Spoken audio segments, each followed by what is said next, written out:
Beneath the veneer of idyllic rural life, a darkness festers, one that twists the pastoral into the perverse.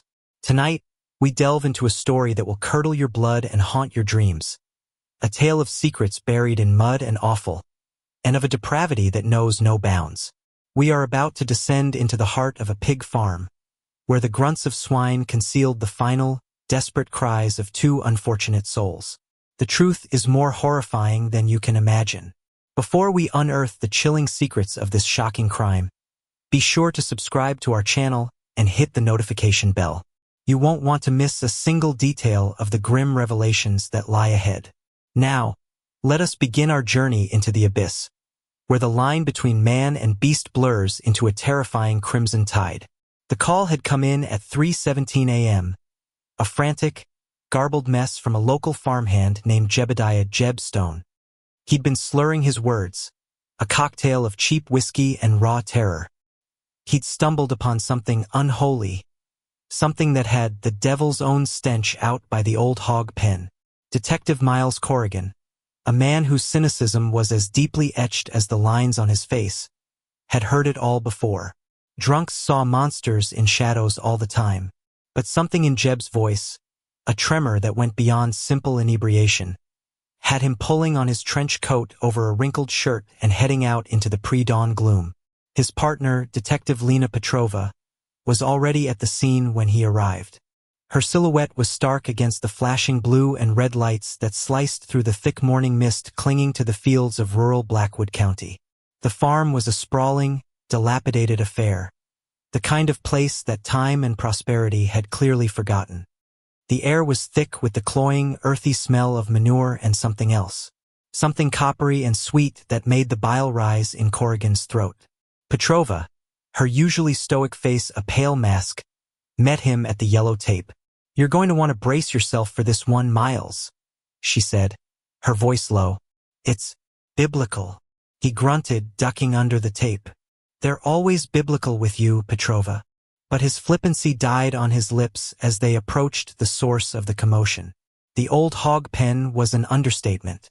It was a weather-beaten, ramshackle structure of rotting wood and rusted corrugated iron, set apart from the main farmhouse. A single, bare bulb hanging from a frayed wire cast a sickly yellow glow over the scene within. And what a scene it was! The pen was a charnel house. The concrete floor was slick with a gruesome slurry of blood, mud, and pig feed. Two large, industrial-grade meat grinders, the kind used for processing animal carcasses, stood like monstrous sentinels in the center of the pen. They were caked in gore. Strewn across the floor, half buried in the filth, were pieces, a human hand, its fingers curled in a grotesque parody of a grasp, a section of a torso, the skin pale and waxy under the harsh light, a lower leg, severed cleanly at the knee. It was a jigsaw puzzle from hell, and the pieces belonged to two separate victims.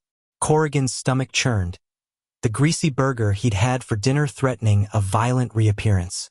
He'd been a cop for 20 years, had seen the worst of what humanity was capable of, but this was different. This was systematic. This was butchery.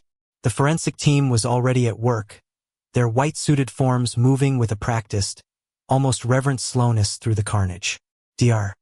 Alistair Finch, the county medical examiner, a man whose morbid humor was his only defense against the horrors he witnessed daily, looked up as Corrigan and Petrova approached. Well, if it isn't Blackwood's finest," he quipped, his voice a dry rasp. "Come to admire my latest masterpiece?" "Cut the crap, Alistair," Corrigan growled. "What have we got?" Finch gestured with a gloved hand at the scattered remains. "Two victims, as far as I can tell. One male, one female. Dismembered with what appears to be a high-powered saw, then fed through those grinders." He pointed to the machines. The killer or killers were meticulous, almost professional. This wasn't a crime of passion. This was an execution, an annihilation. "Any idea who they are?" Petrova asked, her notebook already out, her pen scratching across the page. "Not yet," Finch admitted. "No heads, for starters. And the hands, well, the fingertips have been removed. Deliberately. Our killer didn't want them identified. Corrigan swore under his breath. No prints, no dental records. This was going to be a nightmare. He surveyed the scene, his eyes scanning for anything out of place, anything that didn't belong in this theater of the macabre. The farmhand, Jeb, was huddled in the back of a squad car, wrapped in a blanket, his face ashen. Corrigan knew he'd have to talk to him, but he wanted to soak in the crime scene first, to let its silent story seep into his bones. The owner of the farm, a grizzled old man named Silas Blackwood, was being questioned by a uniformed officer near the farmhouse. Blackwood was a local legend, a recluse who rarely ventured into town. His family had owned this land for generations, and rumor had it that he was sitting on a small fortune, though you wouldn't know it from the state of the place. He was leaning against a fence post, his arms crossed, his face a mask of weary indifference. Corrigan made a mental note to have a long, hard talk with Mr. Blackwood. He and Petrova spent the next few hours meticulously combing the scene, their boots squelching in the muck. They found more remains, fragments of bone and tissue, scattered in the surrounding mud. It was as if the killer had tried to broadcast their savagery, to leave an indelible stain on this patch of earth. They also found a set of tire tracks, partially obscured by the morning dew, leading away from the farm on a little-used dirt track. They were wide, heavy-tread tracks, the kind you'd find on a large truck or an agricultural vehicle. As the sun began to climb higher in the sky, casting long, ominous shadows across the farm, Corrigan found something else. Tucked away in a corner of the pen, half hidden beneath a pile of soiled straw, was a small silver locket. It was tarnished and caked in mud, but when he carefully wiped it clean, he could make out a delicate engraving of a bird in flight. He pried it open with the tip of his penknife. Inside, faded and creased, were two tiny photographs. One was of a young woman with a radiant smile and sparkling eyes. The other was of a man, handsome and rugged, with a look of easy confidence. Corrigan's gut clenched. He had a feeling he was looking at his victims. The interview with Jeb Stone was as unproductive as Corrigan had expected. The old farmhand was still shaking, his words a jumbled torrent of blood and screams and the devil's work. He claimed he'd been out checking on a sick sow when he'd seen the light on in the old pen. He'd gone to investigate, thinking it was Silas, and had stumbled into the abattoir. He swore he hadn't seen anyone, hadn't heard anything out of the ordinary until he'd opened that door. Corrigan suspected he was holding something back, a flicker of fear in his eyes that had nothing to do with the gruesome discovery. But for now, he let it go. Their conversation with Silas Blackwood was even more frustrating. The old farmer was as tight-lipped as a clam, his answers monosyllabic and evasive. He claimed to have been asleep in the farmhouse all night, had heard and seen nothing. The old pen, he said, was used for storage now. He hadn't been out there in weeks. He denied knowing who the victims might be, his face an unreadable cipher. But as Corrigan pressed him, he saw a flicker of something in the old man's eyes, a flicker of recognition, of fear, of something much, much darker. The days that followed were a blur of dead ends and frustrating leads. The tire tracks led to a main road and then disappeared. The locket, though a potential breakthrough, offered no immediate answers. They ran the photos through every database they had, but came up with nothing. Their victims were ghosts. The local community, a tight-knit and insular bunch, clammed up. They were wary of outsiders, and even warier of the police. The Blackwood farm had always been a place of whispers and rumors, a place where secrets were buried deep. Corrigan and Petrova found themselves hitting a wall of silence at every turn. They interviewed everyone who worked on the farm, a motley crew of transient laborers and local misfits. They all had alibis of a sort. They were all scared. They all looked over their shoulders when they talked about Silas Blackwood. The investigation was taking its toll on Corrigan. The images from the pig pen were seared into his memory, replaying in his nightmares. He found himself drinking more, sleeping less. The case was becoming an obsession, a personal affront. He was a man who believed in order, in justice. And what had happened at the Blackwood farm was a perversion of both. Petrova, ever the pragmatist, tried to keep him grounded. She was a meticulous investigator, a woman who believed in facts and evidence.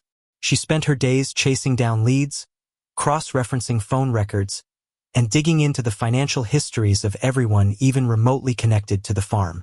She was the anchor to his storm, the calm in his chaos.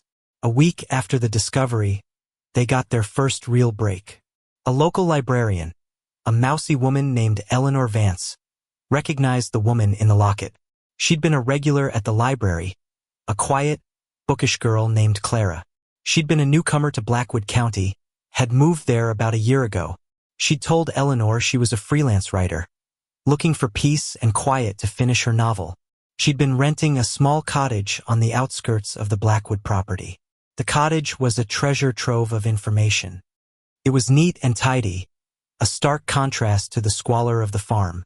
On her desk, they found a laptop, and on that laptop, they found her novel. It was a work of fiction, a gothic thriller set in a remote, rural community. But as they read, a chill went down their spines. The story was about a reclusive, wealthy family with a dark secret, a family that would do anything to protect it. The patriarch of the family in the novel was a man named Silas.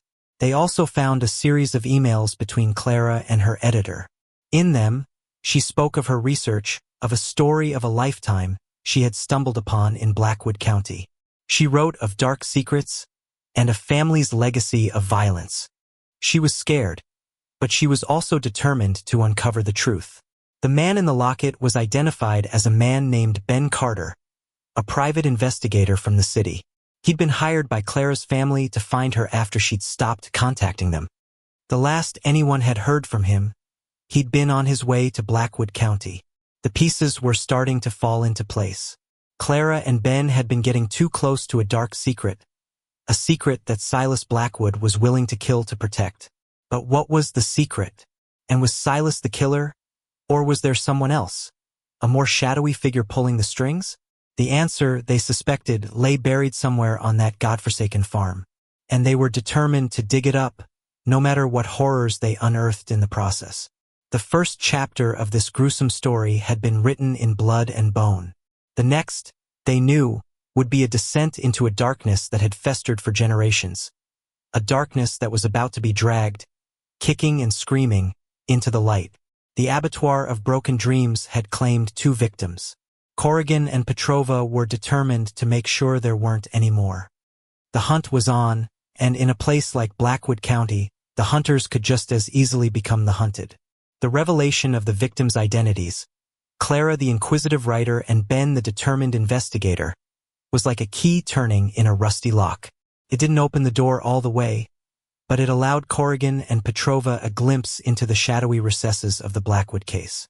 They now had a motive, a powerful one, the protection of a secret so dark it was worth committing a double homicide for. The question that loomed over them, as vast and foreboding as the Blackwood property itself, was the nature of that secret. Their investigation pivoted, focusing now on the history of the Blackwood family, a lineage as gnarled and twisted as the ancient oaks that dotted their land. They spent days poring over dusty public records, birth certificates, and land deeds, anything that could give them a purchase on the slippery facade of Silas Blackwood. They discovered that the Blackwoods had been one of the founding families of the county, their wealth built on agriculture and, as whispers in the archives suggested, less savory enterprises. Bootlegging during Prohibition, land grabs during the Depression, the Blackwoods had a history of profiting from the misfortunes of others. But it was a series of land transfers in the 1970s that caught Petrova's eye. Large parcels of the Blackwood estate had been sold off to a shell corporation with a nondescript name, a corporation that, with a little more digging, she traced back to a powerful and notoriously ruthless organized crime syndicate from the city. The syndicate was known for its involvement in everything from drug trafficking to illegal gambling, but their specialty was waste disposal, the illegal dumping of toxic materials. Suddenly, the vast, fallow fields of the Blackwood farm took on a more sinister aspect. Were they just uncultivated land, or were they a graveyard for the city's industrial refuse? A toxic legacy that was slowly poisoning the earth? It was a plausible theory, and it would certainly be a secret worth killing for. A secret that an intrepid writer and a private investigator might have stumbled upon. Armed with this new theory, Corrigan and Petrova decided to pay another visit to Silas Blackwood. This time, they came with a warrant to search the entire property. The old man was furious, his face a thunderous mask of indignation. He accused them of harassment, of trampling on the rights of a law-abiding citizen. But his protests were hollow, and Corrigan could see the fear that lurked beneath the bluster. The search was a massive undertaking. They brought in a team of environmental scientists, equipped with ground-penetrating radar and soil testing kits. For days, they scoured the sprawling property, their methodical search a stark contrast to the bucolic tranquility of the surrounding countryside. And then they found it. In a remote, overgrown corner of the estate, miles from the farmhouse, the radar detected a series of large, metallic objects buried deep beneath the earth. They were drums, hundreds of them, laid out in neat, precise rows, like coffins in a subterranean cemetery. The soil samples came back with a cocktail of toxic chemicals, a witch's brew of carcinogens and mutagens that would render the land barren for centuries. It was the smoking gun they had been looking for. Silas Blackwood had been leasing his land to the mob for years, allowing them to turn his ancestral home into a toxic waste dump. Clara must have uncovered the truth, and Ben must have been getting close to exposing it. Their deaths were a brutal, bloody cover-up. But something about it still didn't sit right with Corrigan. The sheer, unadulterated savagery of the murders seemed to go beyond a simple business transaction gone wrong. The dismemberment, the grinders, the deliberate desecration of the bodies, it felt personal, almost ritualistic. And Silas Blackwood, for all his cold-hearted greed, didn't strike Corrigan as a man capable of such hands-on brutality. He was a man who paid others to do his dirty work. His suspicions were confirmed when the forensics team came back with a new piece of evidence. They had found a partial fingerprint on the silver locket, a print that had been preserved in the mud and grime. It didn't belong to Silas Blackwood. It belonged to Jebediah Stone, the innocent farmhand who had discovered the bodies. The revelation hit Corrigan like a physical blow. Jeb, the trembling, whiskey-soaked witness, was now their prime suspect. But what was his connection to the murders? Was he working for Silas? Or was there another, even more twisted explanation? They brought Jeb in for questioning, and this time, there was no pretense of a friendly chat. Corrigan and Petrova confronted him with the evidence, the fingerprint on the locket, the inconsistencies in his story. The farmhand, who had at first seemed like a broken-down old man, transformed before their eyes. The fear in his eyes was replaced by a cold, hard defiance. The tremor in his voice vanished, replaced by a low, guttural snarl. He denied everything, of course. He claimed the fingerprint must have gotten on the locket when he found the bodies. He stuck to his story with a stubborn, almost fanatical intensity. But Corrigan had interrogated enough liars to know when he was being played. Jeb was hiding something big. The interrogation stretched on for hours, a grueling war of attrition. But Jeb was a rock, an immovable object of denial. They had to let him go, for now. But they put a tail on him, a 24/7 surveillance that would track his every move. While they waited for Jeb to make a mistake, Petrova continued to dig into his past. And what she found was a story of a life lived on the fringes, a life of petty crime and whispered rumors. He had a sealed juvenile record, a string of minor offenses that hinted at a deeper, more violent nature. And then, she found the connection they had been looking for. Jebediah Stone was not his real name. He had been born Jebediah Blackwood. He was Silas's younger brother, a brother that Silas had claimed had died in a farming accident as a child. A brother who, according to local gossip, had been simple, slow, a source of shame for the proud Blackwood family. The pieces of the puzzle were now rearranging themselves into a new and far more disturbing picture. Silas wasn't the mastermind. He was just a cog in a much larger and much more sinister machine. A machine that was controlled by his long-lost and supposedly dead brother. Their investigation now turned to the farming accident that had supposedly claimed Jeb's life. They found a brief, one-paragraph article in the archives of the local newspaper. It described a tragic accident in which the young Jebediah Blackwood had fallen into a piece of farm machinery. His body, the article said, had been so badly mangled that there had been an immediate, closed-casket funeral. Corrigan's blood ran cold. A piece of farm machinery. A mangled body. It was an echo of the present, a chilling premonition of the horrors to come. He had a sickening feeling that the murders of Clara and Ben were not the beginning of the story, but the latest chapter in a long and bloody saga. He and Petrova drove back out to the Blackwood farm, this time without a warrant. They found Silas in the barn, his face a mask of weary resignation. He seemed to have aged a decade since they had last seen him. When they confronted him with the truth about his brother, he didn't even bother to deny it. The dam of his silence finally broke, and the story came pouring out, a torrent of guilt and fear that had been building for a lifetime. Jeb, he told them, had not been simple. He had been different, cruel. He had a fascination with death, a penchant for torturing animals. The accident had been no accident. Jeb had lured another boy, a young farmhand, to the barn and had pushed him into a thresher. He had then disappeared, leaving everyone to believe that he had been the victim. Silas, out of a twisted sense of familial loyalty, had gone along with the lie. He had helped his brother escape, had given him a new identity, and had been living in fear of him ever since. Jeb, it turned out, was the real power behind the Blackwood Empire. He was the one who had brokered the deal with the mob, the one who had overseen the illegal dumping.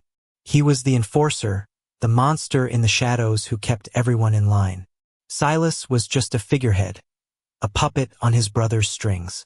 Clara and Ben, Silas confessed, had gotten too close to the truth. Not just about the toxic waste, but about Jeb's true identity, about the murder he had committed all those years ago. Jeb had seen them as a threat that had to be eliminated in the most brutal way imaginable. He had killed them in the old pig pen, a place that had been his childhood playground, a place where he had first honed his skills as a butcher. The confession was a breakthrough, but it was also a death sentence for Silas. He knew that his brother would never let him live, not after he had betrayed him. As he finished his story, a look of profound and utter despair washed over his face. He reached into his pocket, and before Corrigan or Petrova could react, he pulled out a small, pearl-handled derringer and shot himself in the head. The suicide of Silas Blackwood was a tragic, but not unexpected, end to a life lived in the shadow of a monster.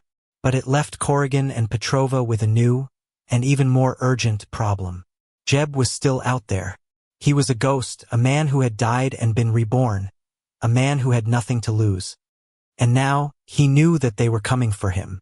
The hunt had entered its final and most dangerous phase. They were no longer just investigating a murder. They were hunting a serial killer, a man who had been hiding in plain sight for decades, a man whose evil was as deep and as toxic as the secrets he had killed to protect. The sins of the father and the brother had come home to roost, and the final reckoning was at hand. Silas Blackwood's suicide was a punctuation mark, a bloody full stop at the end of a lifetime of secrets. For Corrigan and Petrova, it was the starting pistol for the final desperate sprint. Jebediah Stone, or rather Jebediah Blackwood, was now a cornered animal. A cunning, vicious animal who had been hiding in the tall grass for decades, and they had just flushed him out. The immediate aftermath of Silas's death was a controlled chaos. The farm was once again swarmed with law enforcement, but this time, the search had a singular, urgent purpose: to find Jeb. They knew he wouldn't have gone far. The farm was his kingdom, his sanctuary, the wellspring of his power and his depravity. He was tied to this land by blood and by secrets buried deeper than any toxic drum. Corrigan, his face grim, coordinated the search. He felt a gnawing unease, a sense of being one step behind. Jeb had been living a lie for his entire adult life. He was a master of deception, a phantom. He would know every inch of this property, every hidden hollow, every forgotten root cellar. They were searching his home turf, playing a game by his rules. Petrova, ever the analyst, was back at the precinct, constructing a psychological profile of their quarry. She pieced together the fragments of his life: the cruel, disturbed child, the young murderer who faked his own death, the ruthless enforcer living under a false identity. What emerged was a portrait of a classic psychopath. Narcissistic, devoid of empathy, with a chameleon-like ability to mimic human emotion. He wasn't just a killer. He was a predator who enjoyed the hunt, who reveled in the fear of his prey. And now they were his prey. The first 24 hours of the manhunt yielded nothing. The surveillance on Jeb's ramshackle cabin had gone cold.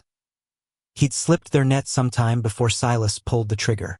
He was a ghost in the machine, and the farm was a vast, labyrinthine machine of his own design.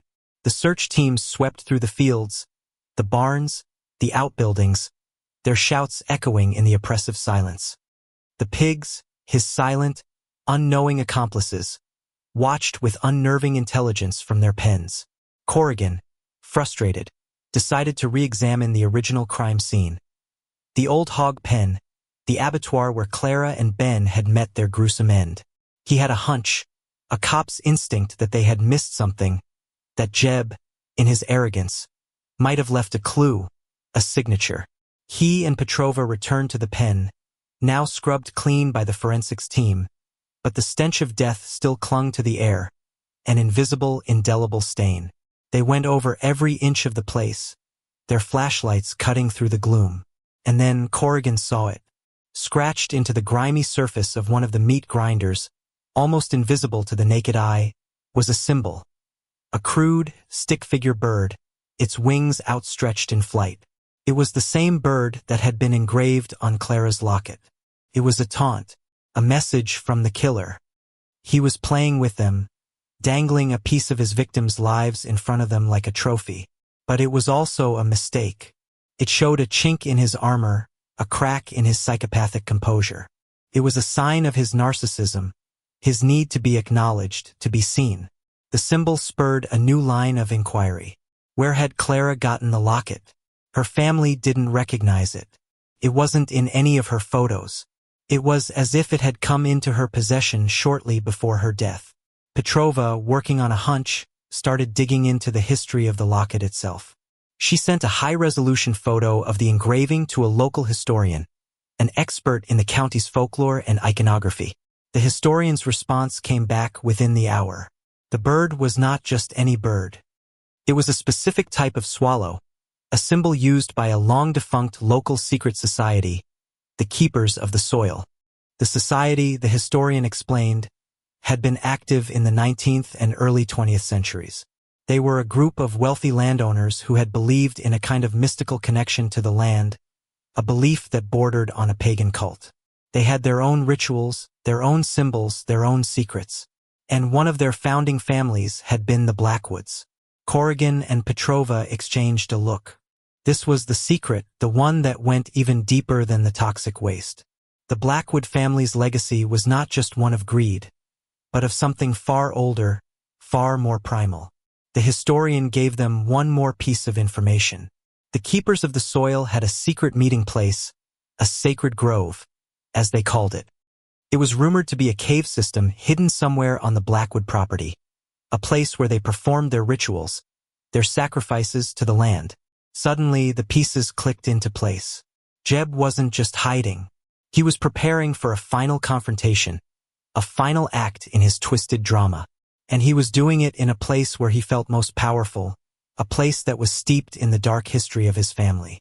They found the entrance to the cave system behind a waterfall in a remote, secluded part of the estate. It was a narrow, unassuming fissure in the rock face, a place you could walk by 100 times and never notice. The air that billowed out of the opening was cold and damp, and it carried the faint, unmistakable scent of decay.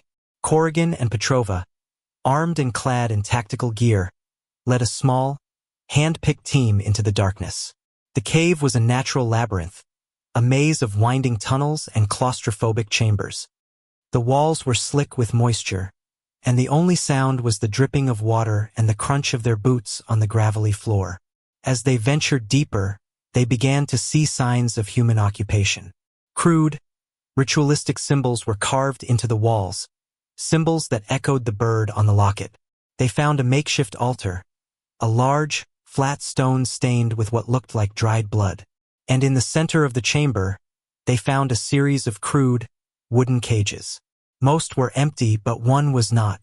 Inside, huddled in the darkness, was a young woman.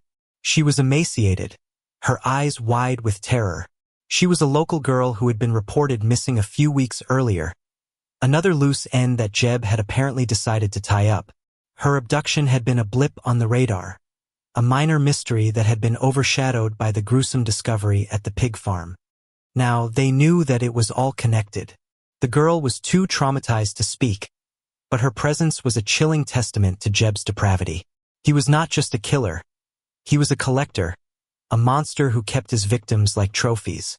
As they were leading the girl out of the cave, they heard a sound from deeper within the labyrinth, a low, guttural laugh that echoed off the rock walls.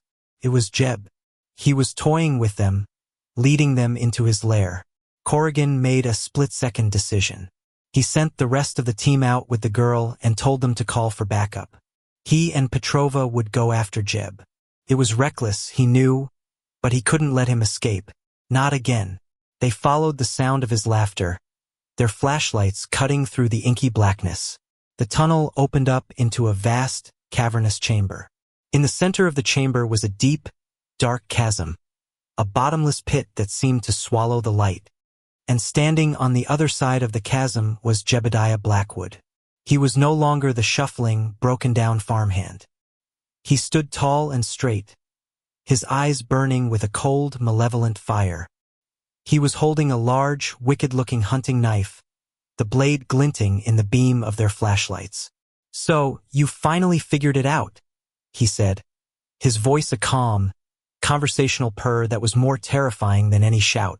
"You've been trampling all over my garden, detectives, digging up things that were meant to stay buried." "It's over, Jeb," Corrigan said, his voice steady, his gun trained on the figure across the chasm. "There's nowhere left to run."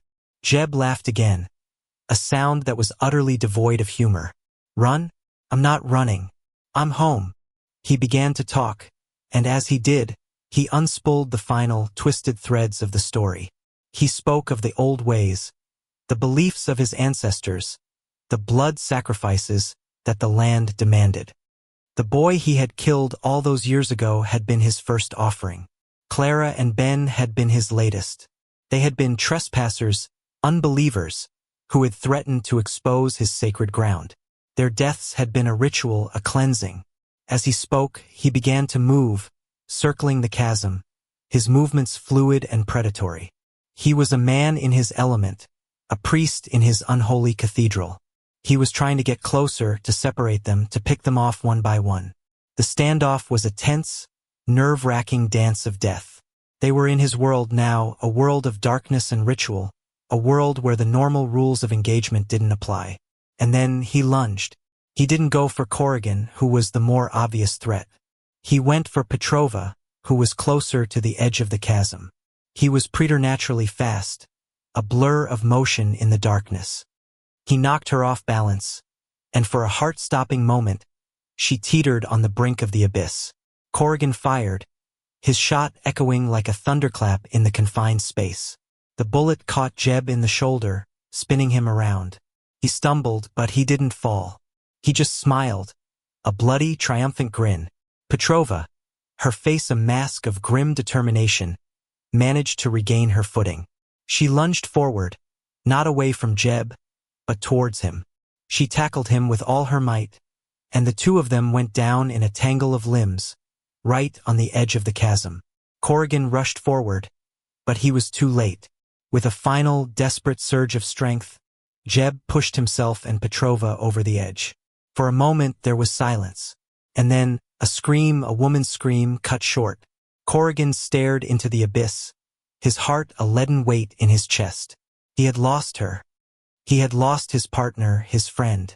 And then he saw a hand. Petrova was clinging to a jagged outcrop of rock, just a few feet below the lip of the chasm. Below her, there was only darkness. Jeb was gone, swallowed by the earth he had worshipped. Corrigan, his hands shaking, reached down and pulled her up. She collapsed into his arms, bruised and battered, but alive. The aftermath was a blur. The farm was declared a federal disaster area, a toxic wasteland that would take decades and millions of dollars to clean up. The story of the pig farm murders became a national sensation, a grisly tale of rural Gothic horror that captivated a nation. For Corrigan, there was no sense of victory, only a profound and weary sadness. They had stopped a monster, but the cost had been immense.